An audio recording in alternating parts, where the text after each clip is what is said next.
Social structure in classroom management. हम जब classroom की बात करते हैं तो वहां पर सोशल इंटरेक्शंस जो हैं उनका जानना बहुत ज़रूरी है।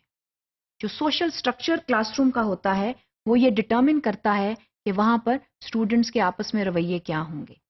जब हम सोशल स्ट्रक्चर की बात करते हैं तो ये वो तमाम इनफॉर्मल रवैये हैं जो स्टूडेंट्स जो हैं आपस में जो हैं वो उनका इस्तेमाल करते हैं, जिसमें फ्रेंडशिप्स भी आ जाती हैं, इसमें एक दूसरे के साथ नाराजगियां भी आ जाती हैं, इसमें यह भी देखा जाता है कौन किसका दोस्त है, कौन कहाँ पर किसके साथ बैठा है, क्या बात कर रहा है। ये तमाम चीजें जो हैं ये सोशल स्ट्रक्चर के अंदर आ जाती हैं। और बहैसियत उस्ताद के ये जानना बहुत ज़रूरी है कि किसी भी क्लास का सोशल स्ट्रक्चर क्या है। जहां पर बहुत ज़्यादा ओवर कॉन्फिडेंट स्टूडेंट्स होंगे वहां पर बुलिंग का भी इस्तेमाल होगा, क्योंकि जो ओवर कॉन्फिडेंट स्टूडेंट होते हैं वो ये करते हैं कि वो दूसरे को एम्पावर करने की कोशिश करते हैं, और जहां पर शाय स्टूडेंट्स होते हैं वो बहुत आसानी के साथ विक्टिम्स बन सकते हैं। तो जब सोशल स्ट्रक्चर की बात होती है तो वहां पर आपके लिए ये जानना बहुत ज़रूरी है कि किसी भी क्लासरूम का सोशल या एंटी सोशल एटमॉस्फेयर क्या है। स्टूडेंट्स के आपस में जो रवाबत हैं उनका जानना बहुत ज़रूरी है। और जब प्राइमरी ग्रेड्स हैं तो वहां पर जो है वो और ज़्यादा ज़रूरी है कि आप ये जानें कौन किसका दोस्त है, किसकी किससे नाराज़गी है, नाराज़गी की वजह क्या हुई। टीचर्स आमतौर पर ये समझते हैं कि ये उनके डोमेन में नहीं आता, उनके लिए ये जानना ज़रूरी नहीं है कि सोशल स्ट्रक्चर क्लासरूम का क्या है। लेकिन जब आप क्लासरूम में आते हैं you are fully in charge of everything that happens in the classroom, क्योंकि हमने जब ये डिटर्मिन कर लिया कि करिकुलम में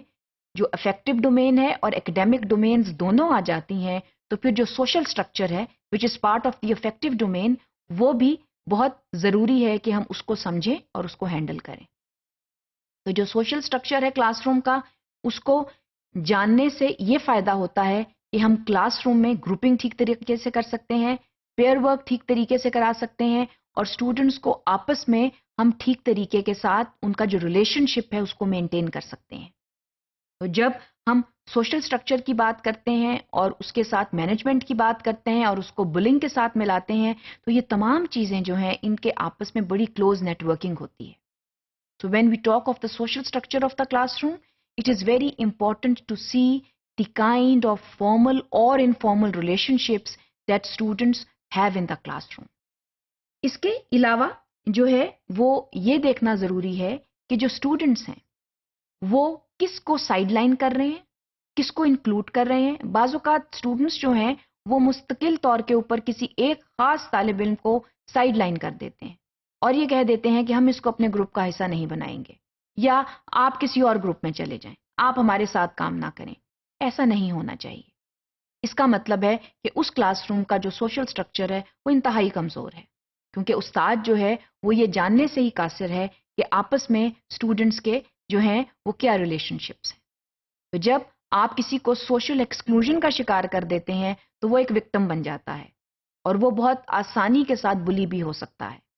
तो इस चीज़ का ख्याल रखें कि एसोसिएटेड फ्रेंडशिप्स क्या हैं, सपोर्ट सिस्टम्स क्या हैं क्लासरूम में, कौन किसको सपोर्ट कर रहा है, किसको नहीं कर रहा, आपस में पावर रिलेशंस क्या हैं, ग्रुप्स के और सब ग्रुप्स के।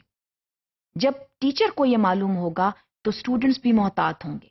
और अगर उस्ताद को ही मालूम नहीं होगा तो जो स्टूडेंट्स हैं वो जो है वो इस चीज़ का फ़ायदा उठाएंगे और ख़ास तालिब इल्म जो है उनको साइडलाइन कर देंगे, और कुछ लोग जो हैं वो लीडर्स बन जाएंगे,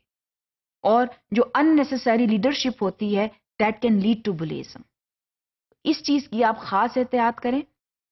कि अननेसेसरी सोशल स्ट्रक्चर्स डेवलप ना होने पाएँ, जो नेगेटिव रवैये हैं वो डेवलप ना होने पाएँ। स्टूडेंट्स जो हैं वो बेहतर तरीके के साथ, बेहतर रवैयों के साथ बैठें क्लासरूम में, एक दूसरे के साथ काम करें, ग्रुप्स में और सब ग्रुप्स में काम करें, पेयर्स में काम करें, ताकि जो तदरीसी अमल है वो बेहतर तरीके के साथ जो है उसका इदराक किया जाए।